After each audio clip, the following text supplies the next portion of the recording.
সামনে প্রত্যেকটা বেঞ্চে কমপক্ষে দুজন করে বসে সামনের দিকে প্রত্যেকটা বেঞ্চে কমপক্ষে কয়জন?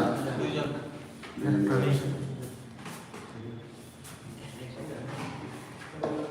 ওকে, থ্যাংক ইউ। এই বেঞ্চে দুজন নাই, পরে 2 নম্বর 1 নম্বর এবং 2 নম্বর আছে দুজন নাই। কথা বোঝা যাচ্ছে কি বলছি? প্রত্যেকটা বেঞ্চে দুজন করে আসেনি। যারা পিছনে বসছে তাদের দায়িত্ব এটা ফিল আপ করা। একবারে পিছনে দিকে বসছে চৈতন্য আর কে? কৌশিক। চৈতন্য আসো দেব অমৃত বসে দেব, কৌশিক আসো ওর সাথে। কুইক।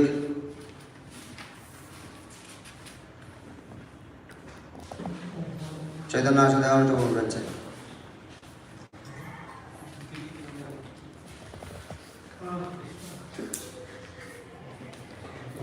Thank you. কৌশিক যাওয়া গেলে তুমি পিছনে যাও। এখানে এখানে এখানে। হ্যাঁ, থ্যাংক ইউ। গুড।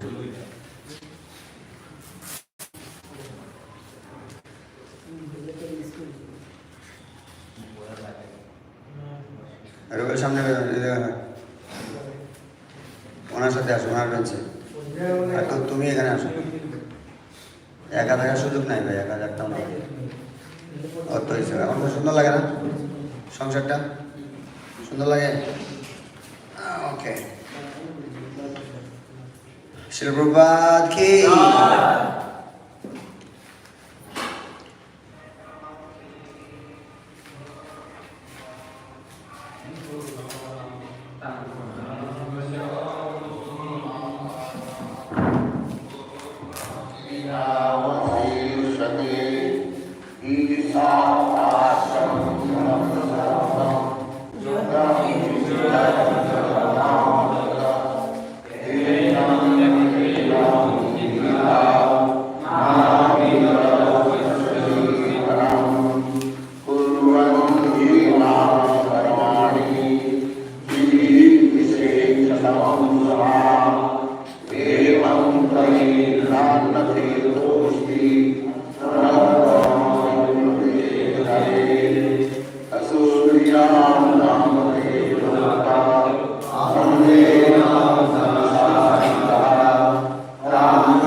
আজকে 12 থেকে 14 তো 12 করি, পরে 13-14 পড়বো আমরা।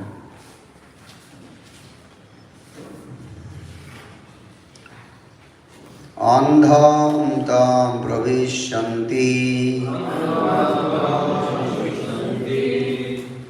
ये असम्बुद्धिमुपासते तत भूय इव ते तम येयु सम्बुधामृताः अन्धं तं प्रविशन्ति ये असम्बुद्धिमुपासते तत भूय इव ते तम येयु सम्भूतामृताः अन्धं तां प्रविशन्ति ये असम्भूतिमुपासते तत भूय इव ते तम येयु सम्भूतामृताः। বলেন অন্ধং তং প্রবিশন্তি ये असम्भूतिमुपासते तत भूय इव ते तम येयु सम्भूतामृताः। অনুবাদ করেন।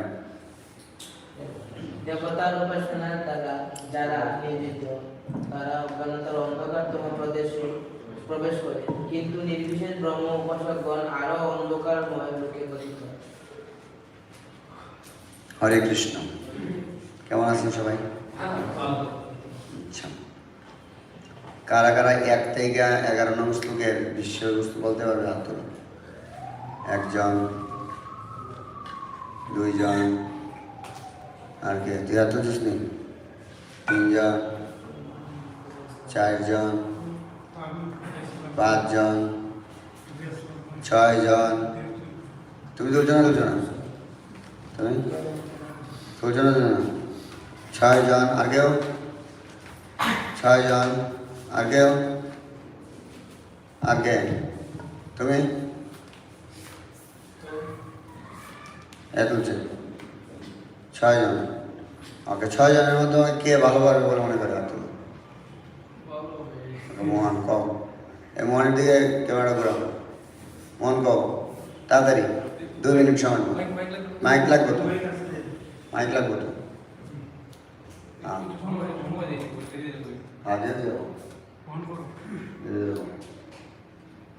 সবাই হরি বলতে হয়। হরে কৃষ্ণ। আবহান শ্লোকে আলোচনা হয়েছে পূর্ণ পুরুষোত্তম ভগবান, তিনি সর্বতভাবে পূর্ণ, তার থেকে প্লাস মাইনাস সব কিছু পূর্ণ হয়। প্লাস হইল যোগ হইল পূর্ণ, মাইনাস হইল পূর্ণ, অথচ তার থেকে যা সৃষ্টি হয় সেগুলো পূর্ণ, পরম পূর্ণ। তাহলে তারপর প্রথম শ্লোকে আলোচনা হয়েছে ঈশাবাস্য নীতি। পরমেশ্বর ভগবান হচ্ছে সবকিছুর মালিক এবং তার কাছ থেকে সবকিছু সৃষ্টি হয়েছে এবং তিনি একদম ভালোভাবে সুনিয়ন্ত্রণ, ওনার তত্ত্বাবধান নিয়ন্ত্রণ আছেন সবকিছু। সেই কথা জেনে তিনি আমাদের জন্য যতটুকু বরাদ্দ রেখেছেন ততটুকু আমাদের ভোগ করা উচিত এবং অন্যের জিনিস কখনো গ্রহণ করা উচিত নয়। দ্বিতীয় শ্লোকে আলোচনা করা হয়েছে যে এই ঈশাবাস্য নীতি আমরা মেনে চলি, যারা মেনে চলে তাদের যে অনেক দিন বেঁচে থাকার বাসনা, 100 বছর বেঁচে থাকার বাসনা, সেটা পূর্ণ হয় এবং তারা কর্মবন্ধনে আবদ্ধ হয় না। এটাই হচ্ছে গিয়ে একমাত্র উপায়। তৃতীয় শ্লোকে আলোচনা করা হয়েছে যারা এই ঈশাবাস্য নীতি অনুসরণ করে না তাদের গতি কি? তারা তমসাবৃত্তি অন্য লোকে গ্রহণ করে এবং তারা হচ্ছে আত্মঘাতী। আর চতুর্থ এবং পঞ্চম শ্লোকে আলোচনা করা হয়েছে এগুলো কি ভগবান সমান কি বেশি ভালো হয়ে যাচ্ছে, সেই জন্য ভগবান আসলে কিরকম, ভগবানের কিছু বিপরীত ধর্মী গুণাবলী আলোচনা করা হয়েছে। চতুর্থ এবং পঞ্চম শ্লোক। যেমন চতুর্থ শ্লোকে আলোচনা করা হয়েছে ভগবান যদি তিনি ওনার দামে স্থির আছেন, তা সত্ত্বেও তিনি মন অপেক্ষা দ্রুতগামী চলতে পারেন এবং যত সমস্ত বস্তু দ্রুত বেগবান হয় তাদেরকেও তিনি অতিক্রম করতে পারেন।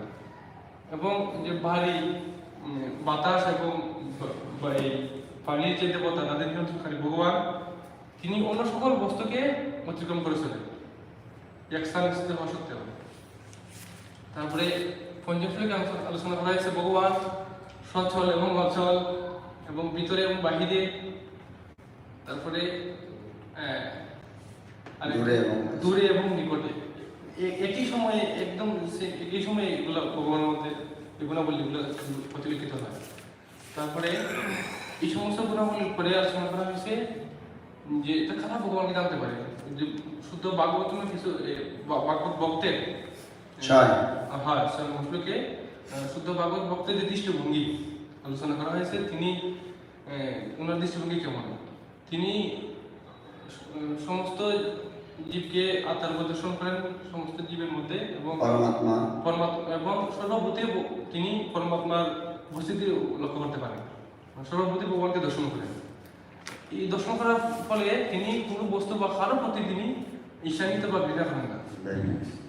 তারপরে সপ্তম শ্লোকে আলোচনা করা হয়েছে তাহলে যে ভাগবত এই যে শুদ্ধ ভক্তরা যে ভগবান কিভাবে দর্শন করে, জীবের মধ্যে ভগবানকে দর্শন করে, এটা কি ভগবান কি বিভক্ত হয়ে যান বা জীব কি ভগবান হয়ে যায়? ভগবান হয়ে যান, এটার উত্তর যে না, একত্বম অনুপস্থিতি, মানে তিনি একত্বম মানে কেমন ভাবে দেখেন যে গুণগত ভাবেই এক, কিন্তু পরিমাণগত বা আয়তনগত ভাবে এক নয়। এটা জানার ফলে কি হয়? এটা জানার ফলে সুখ এবং মোহ থেকে তিনি বিরত হন, মানে ওনার থেকে চলে যায়, মুক্ত হন। তারপরে আলোচনা করার পরে ষষ্ঠ এবং সপ্তম শ্লোকে আলোচনা করে ভগবানের যে নির্দিষ্ট কিছু উপাকৃত গুণাবলী যে জন্ম দেহের কিরকম, তাহলে কি তিনি কি নিরাকার নাকি? তাহলে তো নিরাকার নাকি? তাহলে নিরাকার না। অষ্টম শ্লোকে আলোচনা করা হয়েছে তিনি হচ্ছেন যে অদেহি, অর্থাৎ জড়দেহ নাই। তারপরে পরিভু মানে মহৎ, প্রায় 11টা গুণাবলী আলোচনা করা হয়েছে। আচ্ছা, পরে কি হয়েছে? পরে অষ্টম নবম শ্লোকে আলোচনা করা হয়েছে যে কি বিদ্যার কথা। না, ভগবান যদি এরকম এত গুণের অধিকারী হয়ে যায় তাহলে ভগবানকে জানার পদ্ধতিটা কি? কোন বিদ্যা বা কোন জ্ঞান লাভ করলে ভগবানকে জানা যাবে? এখানে অবিদ্যা এবং তথাকথিত বিদ্যার কথা আলোচনা করা হয়েছে যে যারা অবিদ্যা অর্জন করে, অবিদ্যা চর্চা করে, তারা যাতে যে অবশ্যই তো এমনিতে অধোগতিত হয়, কিন্তু তাদের চেয়েও আরো অধোগতি লাভ হয় যারা তথাকথিত বিদ্যা লাভ করে, নিম্নতর অন্য প্রদেশে প্রবেশ করে। তারপরে সম্পর্কে আলোচনা করা হয়েছে বিদ্যা এবং অবিদ্যা। বিদ্যা সেটা হচ্ছে প্রকৃত বিদ্যা এবং অবিদ্যা আলোচনা করা হয়েছে। যে প্রকৃত বিদ্যা কি, কাকগণা বলেন যে বিদ্যার ফলে আর অবিদ্যার ফলে, এটা হলো গিয়া তোমার দশম শ্লোকের মূল বিষয়বস্তু। আর একাদশ শ্লোকে আলোচনা করা হয়েছে যে জড় বিদ্যা এবং চিন্ময় বিদ্যা, দুইটাই যে যুগপৎ ভাবে জানে, সে জন্ম মৃত্যু চক্র থেকে মুক্ত হয়ে ভগবানের কাছে হরি বল তো সত্য হরি বল দিলে থ্যাংক ইউ। কেমন লাগছে তোমরা? হাত করে দেখেছো, হাত করে দেখছো, নিজে বল, হাত করে থ্যাংক ইউ মোহন, এটা আগে বল দাও thank you so much. So এখন বলছে যে ঠিক আছে, ভগবান 8 নম্বর শ্লোকে ভগবানের অনেকগুলো গুণ বলা হয়েছে, 9, 10, 11তে বলা হয়েছে ঠিক আছে ভগবানকে কোন বিদ্যার মাধ্যমে জানছি, ঠিক আছে জানছি, এখন কি হবে? এখন কিভাবে উপাসনা করতে হবে? এটাকে বলবে 3টা শ্লোক 12 থেকে 14 কিভাবে উপাসনা করতে হবে বলবে? সমীর বলছিল গতকালকে, আজকে রুবেল বলবে। কও যেটা বলবা কইলে আমরা আছি না ভাই, কও যাও ভাইটা যাও, পারবা পারতা না কোনো শব্দ আছে কি তেমন তো আমি আছি না, কও মাইকটা ধরো, আমি কই যাচ্ছি ভগবানকে উপাসনা পদ্ধতি, পূজা পদ্ধতিটা ভগবানকে পূজার পদ্ধতি হচ্ছে ভগবানের সেবার মাধ্যমে। অবশ্যই, কিন্তু 12 নং শ্লোক অনুসারে দেবদেবীদের পূজা যারা করে এরা শ্রেষ্ঠ, না নির্বিশেষ ব্রহ্মের যারা পূজা করে এরা শ্রেষ্ঠ? দেবদেবীদের পূজা যে করে তারা হচ্ছে একটু একটু ভালো, একটু অল্প বুদ্ধি হইলেও তারা নির্বিশেষ ব্রহ্ম নিরাকার উপাসনা থেকে এটা একটু ভালো আছে। হ্যাঁ বুঝছো? বোঝা গেছে? হ্যাঁ, কালকে ক্লাসটা মনে নাই? মানে তথাগত বিদ্যার থেকে ভালো। এটা তো বিদ্যার ব্যাপারে, ওখানে এসে পূজার ব্যাপারে, উপাসনার ব্যাপারে আছে। তো উপাসনার ব্যাপারে জিনিসটা হচ্ছে যারা দেবদেবীর পূজা করে তারা তো অন্ধলোকে যাবেই, অন্ধকার ঘুরো তমসুরকে যাবেই। হ্যাঁ কিন্তু যারা নির্বিশেষ ব্রহ্মের উপাসনা করে তারা আরো বেশি অধোগতি লাভ করে। বুঝছো না? বুঝছো না? হ্যাঁ ঠিক আছে। এরপরের শ্লোকে হচ্ছে যারা নির্বিশেষ, যারা দেবদেবীদের পূজা করে তাদের ফল একরকম, আর যারা পরমেশ্বর ভগবানের পূজা করে তাদের ফল আরেক রকম।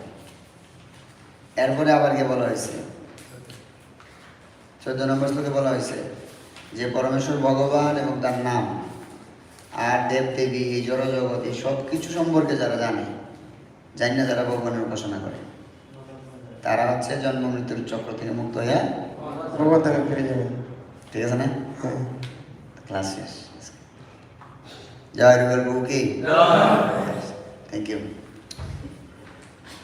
তো ক্লাস তো হয়ে গেল আজকে। কারা কারা বুঝছেন না হাত তুলেন।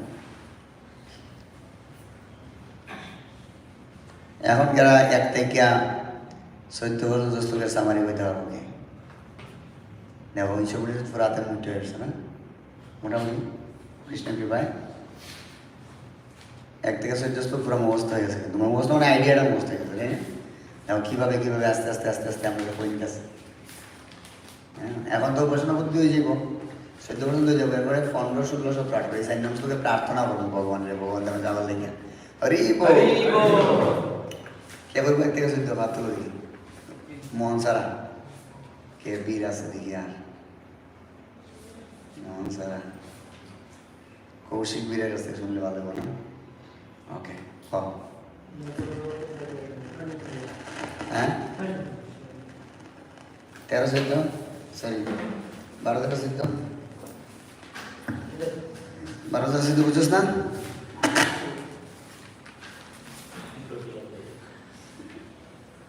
হ্যাঁ ওকে ঠিক আছে, যা খাওয়া লাগছে না, খাওয়া লাগছে না, মাফ করে দেবেন। আচ্ছা কালকে যারা ক্লাস আইবা 1 থেকে 14 পর্যন্ত শ্লোকের সামারি কারা কারা শিখে আইবা, শিখে না বুঝে আইবা, কারা কারা কারা কে আইতেন বুঝা, কারা কারা বুঝে আইবা মা বন্যা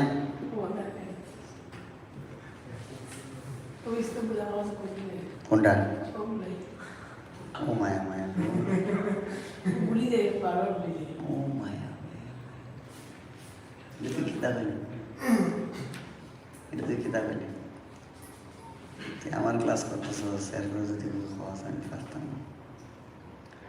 আমার সমীরে কালকে আমার কি খুশি দিছে তুই জানো, কি আনন্দ হয়েছে, ঠিক না? ঠিক না? সমীরে লাগে কালকে কালকে যে সমীরে কইছে এর লাগে আজকে তোরে বলতো স্টুডেন্ট মূল বিষয়গুলো হইতে হবে, প্রভাব হয় সব যে স্টুডেন্টের মূল বিষয়গুলো হইতে হবে। ঠিক আছে, তাহলে আমরা 12 নং শ্লোকটা দেখলাম। অন্ধম তম প্রবিশন্তি ये असम्भूतिम उपासते तत भूय इगते तम ये यु सम्भूतामृता। এই উপাসনা পদ্ধতি বলতে দেবতাদের উপাসনা যারা নিয়োজিত তারা অজ্ঞানতার অন্ধকারতম প্রদেশে প্রবেশ করে, কিন্তু নির্বিশেষ ব্রহ্ম উপাসকগণ আরো অন্ধকারময় লোকে পতিত হয়।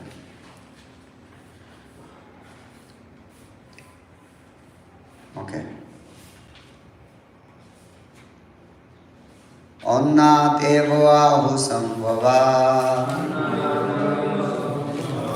অন্নত আহু অসম্ভবাৎ। মিষ্টি এই জায়গার ও রুবে কালকে খামু, হ্যাঁ ওকে কালকে খামু ভাই। আমারটা বন্ধ করি আগে, নাহলে আমি খাই দেবো পরে। ওকে ঠিক আছে। ইতি শুশ্রুম ধীরানাম येन तत् विचचक्षुरे अन्नदेव आहु सम्भवात् अन्नत् आहु असम्भवात्। इति शुश्रम धीरानाम येन तत् विचचक्षुरे। বলা হয় যে সর্বকারণের পরম কারণের উপাসনা দ্বারা এক ফল লাভ হয়, আর যিনি পরমেশ্বর নন তার উপাসনার দ্বারা ভিন্ন ফল লাভ। যে সমস্ত দৃঢ় ব্যক্তি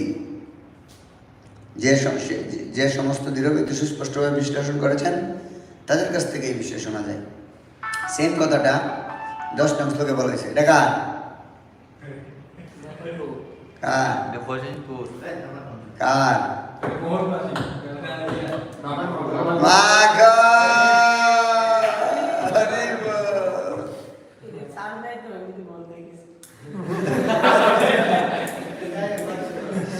বাচ্চা তো ওকে ওকে। তো 10 নং শ্লোকে এরকম বলছিল যে অবিদ্যার ফল এবং বিদ্যার ফল আলাদা। এখানে বলছে সর্বকারণের পরম কারণ যিনি তার উপাসনা করা ফল একরকম, আর যিনি পরমেশ্বর ভগবান না দেব দেবী বা অন্য যারা আছে তাদের উপাসনা করলে ফল ভিন্ন ভিন্ন হয়। এটা কারা বলছে? যারা প্রাজ্ঞ ব্যক্তি আগে বলছিল, আর এখন বলতেছে যারা হচ্ছে সুস্পষ্টভাবে বিশ্লেষণ করেছে তাদের মত। এটা বোঝা গেল? ওকে।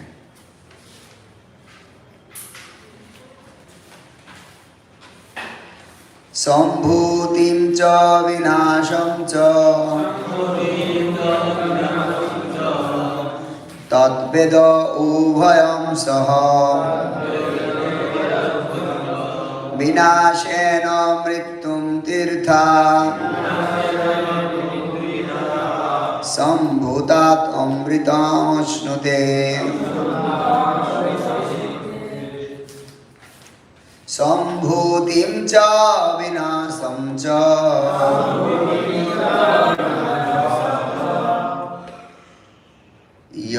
তদ্বেদ উভয়ম সহ বিনাশেন মৃত্যুম তীর্থা সম্ভূতা অমৃতমশ্নুতে। পরম পুরুষ ভগবান তার অপ্রাকৃত নাম অস্থায়ী দেবকুল, মানুষ ও পশুকুল সহ অনিত্য জগৎ সম্বন্ধে পরিপূর্ণভাবে জানা উচিত। দেখো ভালো করে এই জায়গাটার মধ্যে চিন্ময় জগৎ, এই পরমেশ্বর পরম পুরুষ ভগবান ও তার অপ্রাকৃত নাম, এটা হচ্ছে চিন্ময় জগতের অংশ। আর অস্থায়ী দেবতাকুল, মানুষ ও পশুকুল সহ অনিত্য জগৎ সম্পর্কে পরিপূর্ণ জানা উচিত। তার মানে দুইটা সম্পর্কে পরিপূর্ণভাবে যারা জানে, ভগবানের আলয়, ভগবানের নাম এবং ভগবান, আর এই অস্থায়ী জগৎ সম্পর্কে যারা পরিপূর্ণভাবে জানে। সে আগে বলছিল পরাবিদ্যা এবং অপরাবিদ্যা যারা পরিপূর্ণভাবে জানে।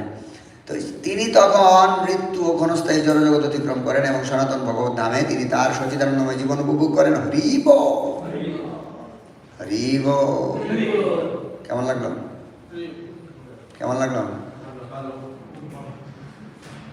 ইয়েস, শুধু ভালো না, খুব ভালো। আমরা শুধু বললাম। এখন দেখো এই কথাগুলোর মধ্যে ভালো করে দেখো, এই 9 নং শ্লোক, 11 নং 12 নং শ্লোকের মধ্যে 10 নং শ্লোক 13 এবং 11 নং শ্লোক 14 মধ্যে কেন এগুলো কী জন্য সূত্রগুলো দেখানোর জন্য বলতেছিলাম। যেমন এখানে অন্ধম তো প্রবিশন্তি, যেটা এখানে বিদ্যায়াম কথাটা আসছে, আর এখানে সম্ভূতাম কথাটা আসছে। হ্যাঁ, তো বিদ্যায়াম মানে হচ্ছে যে বিদ্যার যে পদ্ধতি আছে সেই বিদ্যা। দেখো রতা কথার ঠিক আছে, ইউর মধ্যে ঠিক আছে, হ্যাঁ, তারপরে এই তত ভূয় ইব সব ঠিক আছে। ভালো করে দেখো, সূত্র করে দেখো। উভয়ম সহ অন্ধম তম প্রবিশন্তি সব ঠিক আছে, দেখছো? সব মিলিয়ে থাকে। এই নিয়ে শুধু বিদ্যা এনে সম্ভূতি, কারণ বিদ্যায়াম মানে হচ্ছে গিয়ে তোমার বিদ্যা পদ্ধতি আর সম্পত্তা মানে উপাসনা পদ্ধতি, আর সব সূত্র মিল। ইতি সুশ্রম ধীরানাম ইয়ে নস্তৎ বিচ চক্ষিরে, এনে শুধু ন তৎ বিদ চক্ষিরে। এখানে বিদ্যায়াম জায়গা সম্ভূতি। ভালো করে দেওয়া। আমার কিট দেখতেছো নি সবাই? এক সেকেন্ড, দেখছো আমার কিট দেখায়নি সবাই? এই দেখো, অন্ধম তম প্রবিশন্তি, অন্ধম তম প্রবিশন্তি ये विद्यामुपसते ये सम्भूतिमुपसते। विद्या जगह सम्भूति, विद्यायाम सम्भूतम तत भूयो इवते तम तत भूयो इवते ये यो विद्यायाम रता हो ये यो सम्भूताम रता हो। জাস্ট এক সূত্র, জাস্ট এখানে একটা জায়গায় রাখা লাগে সূত্র কইতাম না, প্লাস বি স্কয়ার, তাহলে এনে সম্ভূতাম আর হচ্ছে বিদ্যায়াম, ঠিক আছে? এই আর কোনো পার্থক্য নেই, এনে শুধু বিদ্যা জায়গার সম্মতি, আর কোনো পার্থক্য আছে? আছে? আচ্ছা, এরপর 10 নম্বর দেখো। 10 নম্বরটাও সেম। 10 নম্বরটার মধ্যেও এখানে অন্ন দেব আহুর বিদ্যায়ান, অন্ন আহুর বিদ্যয়া। এখন বিদ্যার জায়গা শুধু সম্ভূতাম হইব, সম্ভবাত। এনে হচ্ছে সম্ভবাত, সম্ভবাত। ইতি সুশ্রম ধীরানাম এ ন তৎ বিচ চক্ষিরে। এই ন কি আছে? ন তৎ বিচ চক্ষিরে, একই প্রায়। বিদ্যাম চ বিদ্যাম বিদ্যাম চ বিদ্যাম চ ন তৎ বেদ ভয়ম সহ। এনে হচ্ছে বিদ্যা জায়গাতে সম্ভূতিম চ বিনাশম চ ন তৎ বেদ ভয়ম সহ। অবিদ্যার জায়গাত বিনাশেন, মৃত্যুম ঠিক আছে, তীর্থা ঠিক আছে, বিদ্যায়ার জায়গাত সম্ভূতাম এবং অশ্নুতে, মৃতম অশ্নুতে, মৃতম অমৃততম অমৃতম অশ্নুতে, সব ঠিক আছে। সবাই একটা হরি বল বলো। এই যে 6টা শ্লোক, এই 6টা শ্লোক একই সূত্রে গাথা। আমি এগুলো প্রথম থেকে বলতেছি, কারা কারা বুঝছো এগুলো? Very nice. অনুবাদগুলো একই আমরা পড়ছি। ওকে। অসম্ভূতি মানে এই শ্লোকের সংস্কৃত অসম্ভূতি শব্দটি যাদের কোনো স্বাধীন অস্তিত্ব নেই। হ্যাঁ, বড় ধর্ম। অসম্ভূতি এই শ্লোকে সংস্কৃত অসম্ভূতি শব্দটিতে যাদের কোনো অস্তিত্ব নেই তাদের কথাই উল্লেখ করা হয়েছে, যেমন দেবতারা।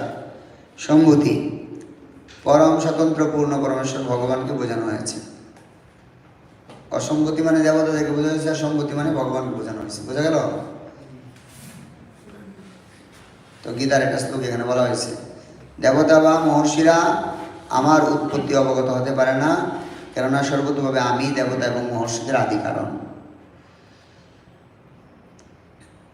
গীতার একটা শ্লোক বলা হয়েছে, দেবতারা কেন ওই রকম জড়কামনা বাসনার দ্বারা যাদের জ্ঞান অপহৃত হয়েছে তারা অন্য দেবদেবী শরণাগত হয় এবং স্বীয় স্বভাব অনুসারে বিশেষ নিয়ম পালন করে দেবতাদের উপাসনা করে। তো এখানে কি বলছে যে অল্প বুদ্ধি ব্যক্তিরা যে আরাধনা করে সেই আরাধনা ফল অস্থায়ী হয়। অশোকগণ দেবলোক প্রাপ্ত হন, কিন্তু আমার ভক্তরা আমার ধাম প্রাপ্ত হন।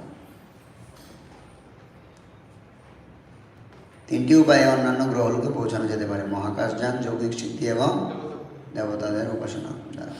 কিন্তু সবচেয়ে সহজ পন্থা হচ্ছে সেই নির্দিষ্ট গ্রহলোকের অধিষ্ঠাত্র বিশেষ দেবতার উপাসনা করা। তো এখানে গীতার 18 অধ্যায় 16 নং শ্লোকে বলা হচ্ছে যে আব্রহ্ম ভুবনালোক, মানে এই জড়জগতের সর্বোচ্চ গ্রহলোক ব্রহ্মলোক থেকে সর্বনিম্ন গ্রহলোক পর্যন্ত পাতাললোক সর্বত্রই যন্ত্রণার স্থান, যেখানে পুনঃ পুনঃ জন্ম মৃত্যু হচ্ছে। কিন্তু হে কুন্তি, যে আমার ধাম উন্নীত হয় তার আর পুনর্জন্ম হয় না। কি অসাধারণ! কৃষ্ণলোকে গেলে আর পুনর্জন্ম হবে না। যে সবে সম্মান করি ভজ একমাত্র হরি, যিনি সর্ব ঈশ্বর ঈশ্বর মায়া যার ছায়া শক্তি তাতে ওই কান্তি কি ভক্তি সাধিকাদ কাঠ নিরন্তর মূলেতে সিঞ্চিলে জল শাখা পল্লবের বল শিরে বাড়ি নহে কার্যকর হরি ভক্তি আছে যার সর্বদেব বন্ধু তার ভক্তের সবে করে নয়াদর বিনোদ কহিছে মন রাধা কৃষ্ণ শ্রীচরণ ভজ ভজ ভজ নিরন্তর মন তুমি বড়ই পাম তোমার ঈশ্বর ওই না না এটা এটা অন্যটা মন তুমি বড়ই পামন তোমার ঈশ্বর হরি কে কেন পরি হরি কাম মার্গে ভজ দেবান্ত পর ব্রহ্ম এক তত্ত্ব তাহাতে সপিয়া সত্য নিষ্ঠা গুণে করো আর যত দেবগণ মিশ্র সত্য অগণন নিজ নিজ কার্যের ঈশ্বর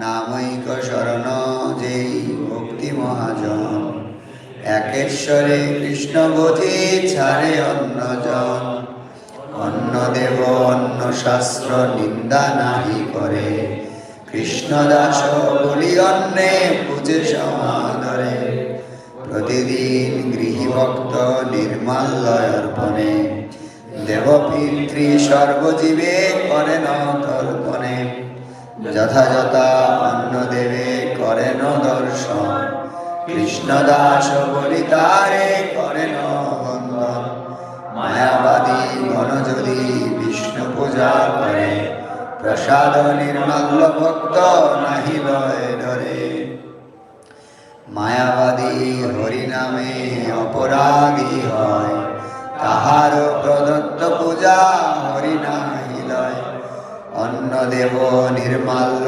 গ্রহণে অপরাধ শুদ্ধ ভক্তি সাধনে সর্বদা সাধেবা তবে যদি শুদ্ধ ভক্ত শ্রীকৃষ্ণ পূজিয়া অন্য দেবে পূজা করে তৎপ্রসাদ দিয়া সে প্রসাদ গ্রহণেতে নাহি অপরাধ সেই রূপ দেবর্চনে নাহি ভক্তিবাদ শুদ্ধ ভক্ত নাম অপরাধী নাহি হয় নাম করি প্রেম পায় নামে দে জয় জয় জয় জয় জয় জয় হরিনাম প্রভু কি হরিনাম প্রভু কি জয় হরে মন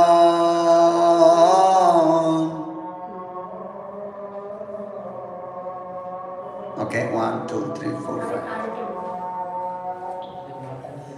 কি বিপদ হইল আমার ওরে মন কি বিপদ হইল আমার ওরে মন কি বিপদ হইল আমার ওরে মন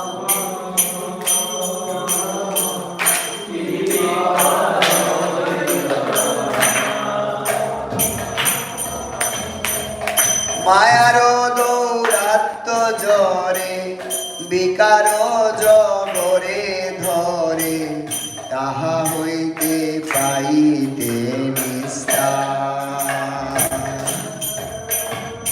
মায়ার দৌরাত্ম জরে বিকার জগরে ধরে তাহা হইতে পাইতে নিস্তার ওরে মন কি বিপদ হইল আমার ওরে মন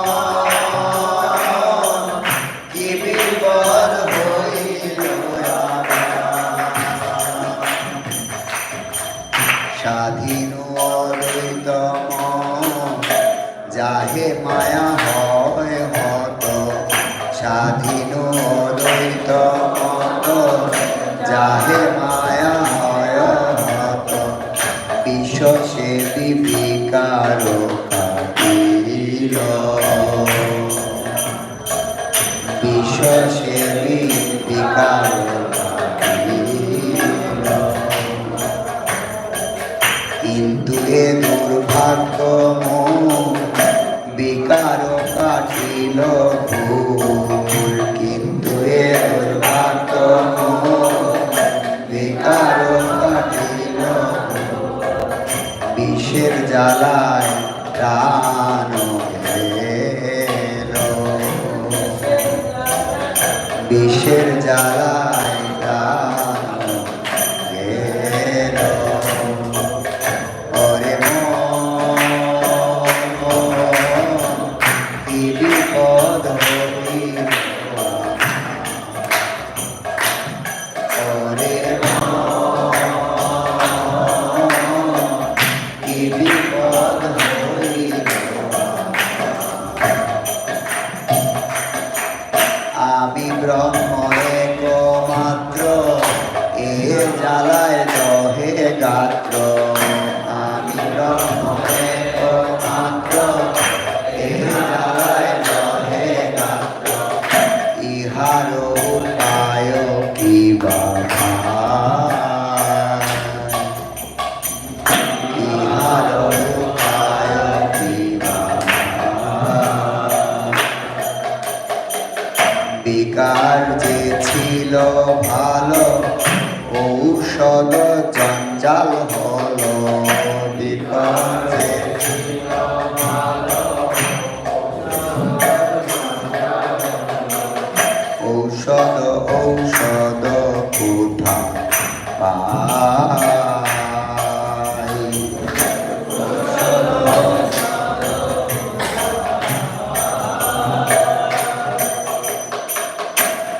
ওরে মন কি বিপদ হইল আমার ওরে মন কি বিপদ হইল মায়া দত্ত কুবিকার মায়াবাদ বিষ ভার মায়া দত্ত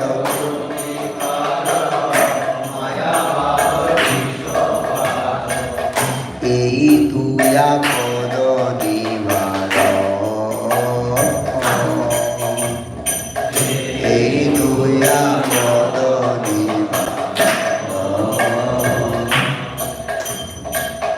হরিনাম অমৃত পান সাধু বৈদ্য সুবিধা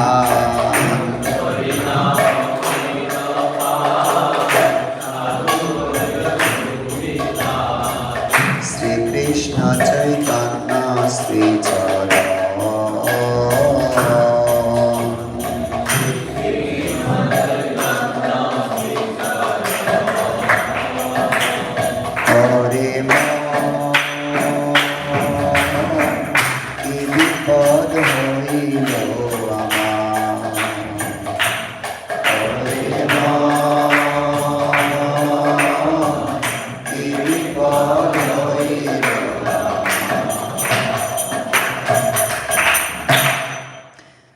ভক্তিবিনোদ ঠাকুর এমন ভয়ঙ্কর ফিলোসফিগুলোরে কবিতার মাধ্যমে সমাধান দিয়ে দিচ্ছে।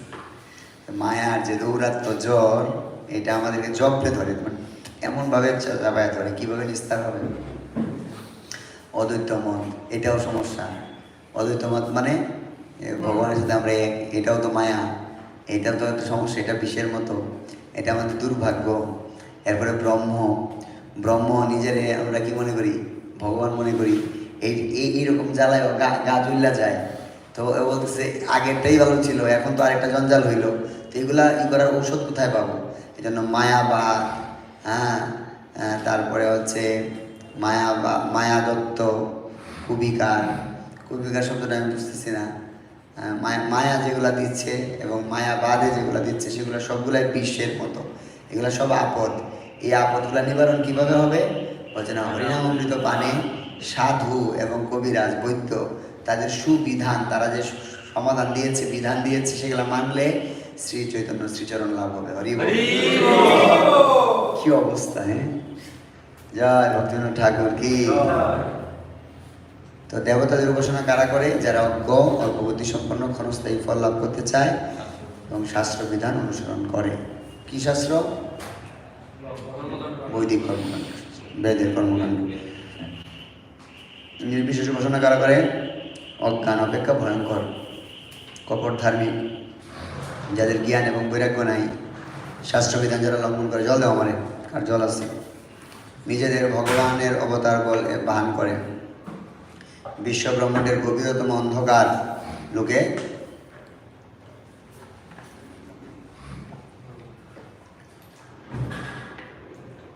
প্রবেশ করতে বাধ্য হয় ওরা। সবিশেষ উপাসনা কারা করে?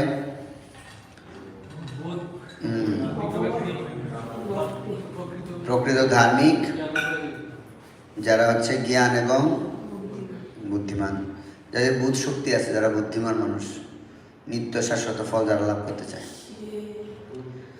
একজন সাধারণ মানুষও সহজেই বুঝতে পারে যে তখনই সে তার গন্তব্যস্থানে পৌঁছাতে পারবে যখন সে সেই গন্তব্যস্থানে যাওয়ার টিকিট কাটবে।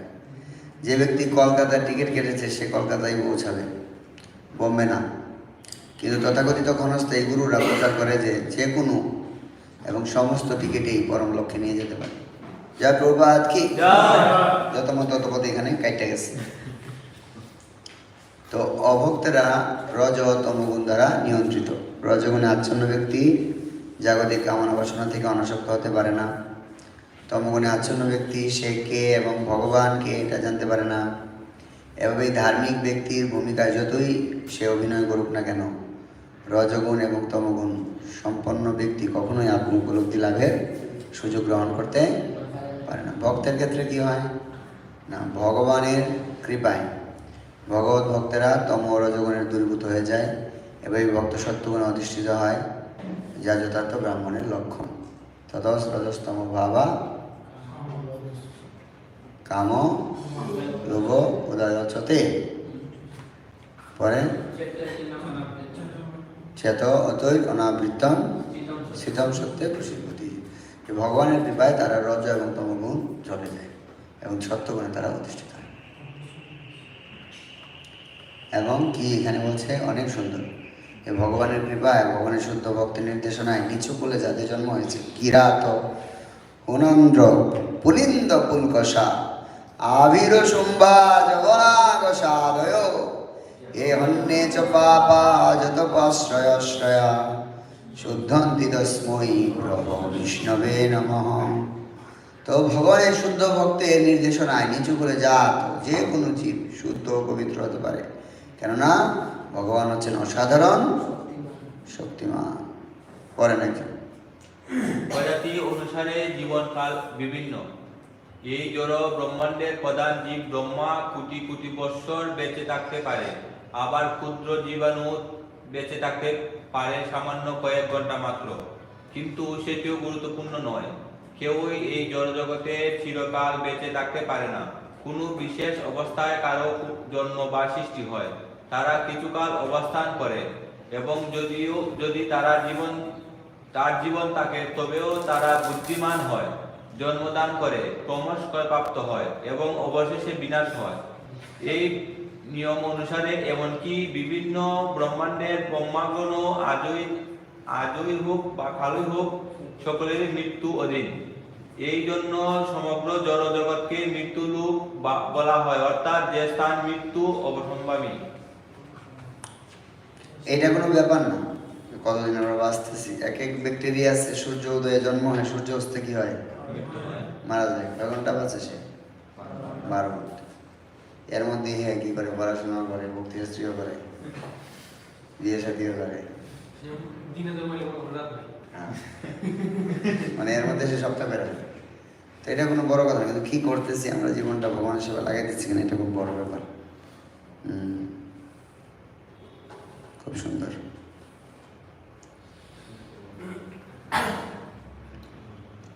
অসংখ্য ব্রহ্মার কর্তৃত্ব অধীন এই মহা জাগতিক প্রকাশ ভগবানের শক্তির 1/4 মাত্র। এটাকে বলা হয় জড় প্রকৃতি বা অপরা প্রকৃতি। ব্রহ্মার সৃষ্টির অতীত ভগবানের শক্তির 3/4 শক্তিকে ত্রিবাত অনুভূতি বলা হয়। এটি হচ্ছে উৎকৃষ্ট শক্তি বা পরা প্রকৃতি। কি প্রকৃতি? পড়েন।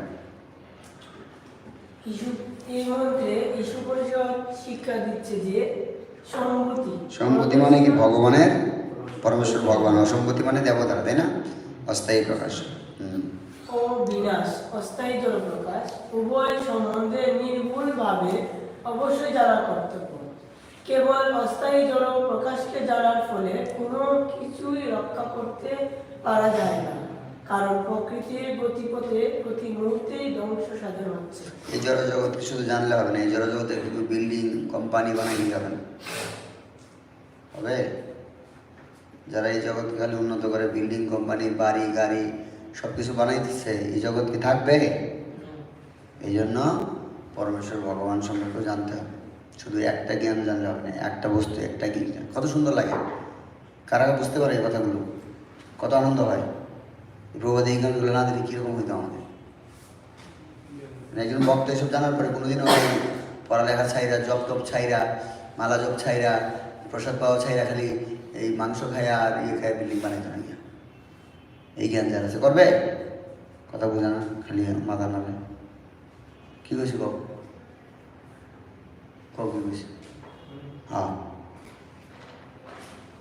যারা জব করে কিংবা যারা মানে এই পথে যারা আছে, তারা এই পথে কখনো বাইরে গিয়ে মাথা নামানো খায়, সে পথে যাবে না। এই বিভিন্ন যারা কোন বিষয়? এই বিষয়ে শিক্ষা, কারণ এরা জানে যে অস্থায়ী জড় প্রকাশকে সময় দিয়ে লাভ নাই। তো তারা এই সম্ভূতিকেও জানে, ভগবানকেও জানে, হ্যাঁ কি না? তুমি যাই বাগা না বল, তোমার বাঁচাই দিচ্ছিল কম, এটা কম, এটাই কইবা কম। ও বাবু রুবেল কম। সত্য প্রিয় কি অপ্রিয় সে কি বড় কথা নয়, সত্য সর্বদাই বিরাজমান। আমরা যদি এই জন্ম মৃত্যুর পুনরাবর্তন থেকে উদ্ধার পেতে চাই, তাহলে আমাদের অবশ্যই ভগবত ভক্তি গ্রহণ করতে হবে। আপোষে মীমাংসা হতে পারে না, কেননা এটি প্রয়োজনীয় বিষয়। এখানে আপোষ মীমাংসার ব্যাপার নাই, এখানে যে কোনটা সত্য কোনটা অসত্য এটা তুমি মীমাংসা করে করো না। এটা সবসময় আছে এই জগতে, যে আমরা এই জগৎ থেকে মুক্ত হতে হবে, এবং এটা হওয়ার একমাত্র উপায় হচ্ছে ভগবত ভক্তি। এছাড়া উদ্ধার পাওয়ার আর কোনো পথ নাই, এখানে কোনো বিচার নাই। ভগবত ভক্তি ছাড়া আর কোনো পথ নাই এই জগৎ থেকে মুক্ত হওয়ার জন্য। এমন না যে ভক্তি করছে না, কিন্তু বিচার বিবেচনা করে দেখা গেছে যে বই করতে পারি, যেরকম করে বলতে না। ভক্তি একমাত্র মুক্তির। আমরা মাস্টার হইতাম, মাস্টার হব। ভক্তি শক্তি দূরে, যদি পারে জাল লঙ্ঘি পারে, তবে হবে তার মুক্তির কারণ। যেমন মাছ হইতে যায়, এটা কি এটা কথা হইতে আর সুন্দর করে। এটা মাছ মনে করো, এই যে জাল দেখছো পুরা নদীর মধ্যে এত বড় করে জালটা পিছায়, এত বড় করে জালটা পিছায় দেখছো নদীর মধ্যে, শিওর?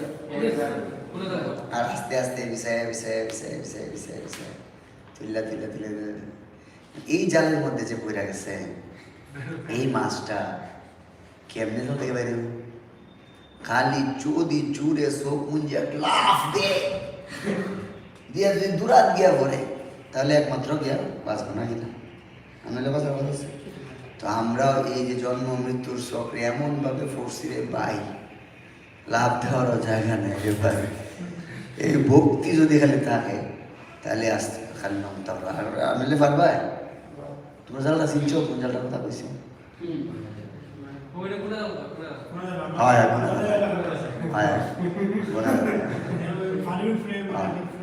আর ফুলা ফুলা নিয়ে দেখ ইয়েস এটাই হয়েছে শিল্প মনে চিনে না চিনেছ না আচ্ছা আমি দেখি জানি না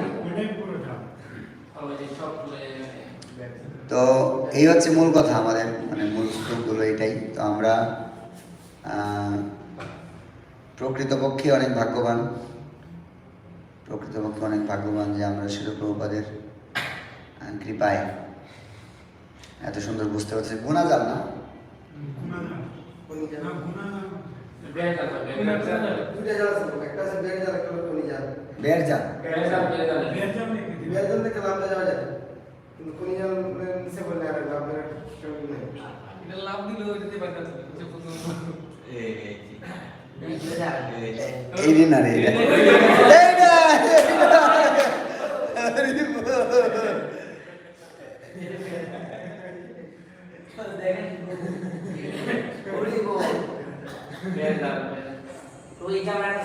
আরে ভাই এইটারে ভাই পুরা মধ্যে মধ্যে থাকে পরে আস্তে আস্তে আস্তে আস্তে আইনা তুলে ঠিক নাই যে গোলা গোলা দেখছ আর সারা নদী জেরা বেড়তে নাই দেখছ দেখা যাচ্ছে না হরিবল হরিবল হরিবল আচ্ছা যাও ঠিক আছে হরিবল শিল্প দেখাইলাম তোর অভিজ্ঞতা নেই অভিজ্ঞতা দিলাম তো যাই হোক তো এখন কথা হচ্ছে যে আমাদের ঈশ্বর কেমন লাগতেছে পরে সব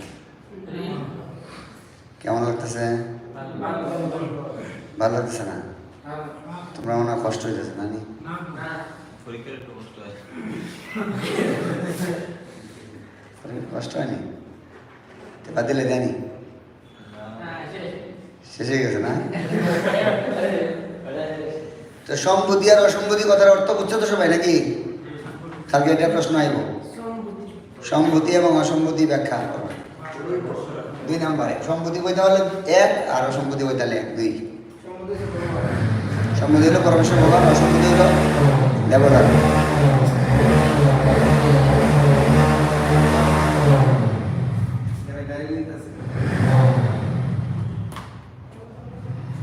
আর একটু কমন সেন্স শিক্ষা দেওয়া হচ্ছে মাফ করে দাও পরে পরে শিখাই মনে হয় কেডা এটা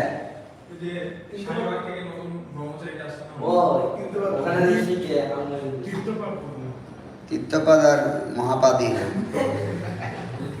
এই নদীতে গটগট না করে বাইরে নিয়ে যাতে গটগট না করে লাগাবো দেখতে ভালো করে লাগাবো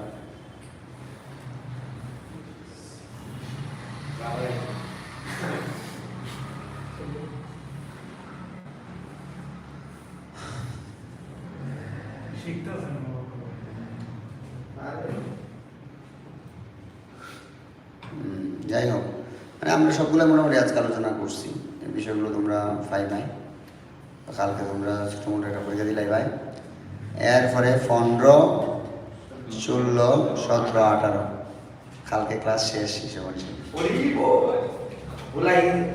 এরপরে একটা তোমরা একটা অ্যাসাইনমেন্ট দিলাই ভাই হ্যাঁ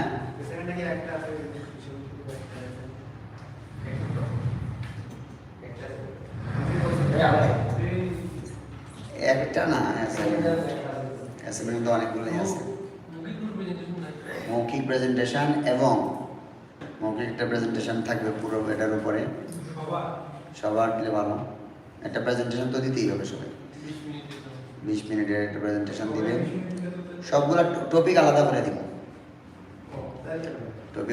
দিব আর হইল শ্লোকা টেস্ট লোকা টেস্ট থাকবে কটা দুইটা তো লোক কথা দিতে দিলে আমার কানে দিলো না আমি দুইটা আচ্ছা ঠিক আছে দেখুন আমরা কালকের ক্লাসের ফাইনাল জানাই ঠিক আছে হরে কৃষ্ণ কৃষ্ণ কৃষ্ণ হরে হরে হরে রাম রাম রাম হরে হরে ওর রোবট বুয়া মাগুলো মিষ্টি খানি দাও কালকে কালকে না ব্রো নাম দাও শিল প্রভুপাদ কি গৌর প্রেমানন্দে কাজল মিয়া কি ও হ্যাঁ তাৎপর্য মধ্যে যেমন দেখতেছি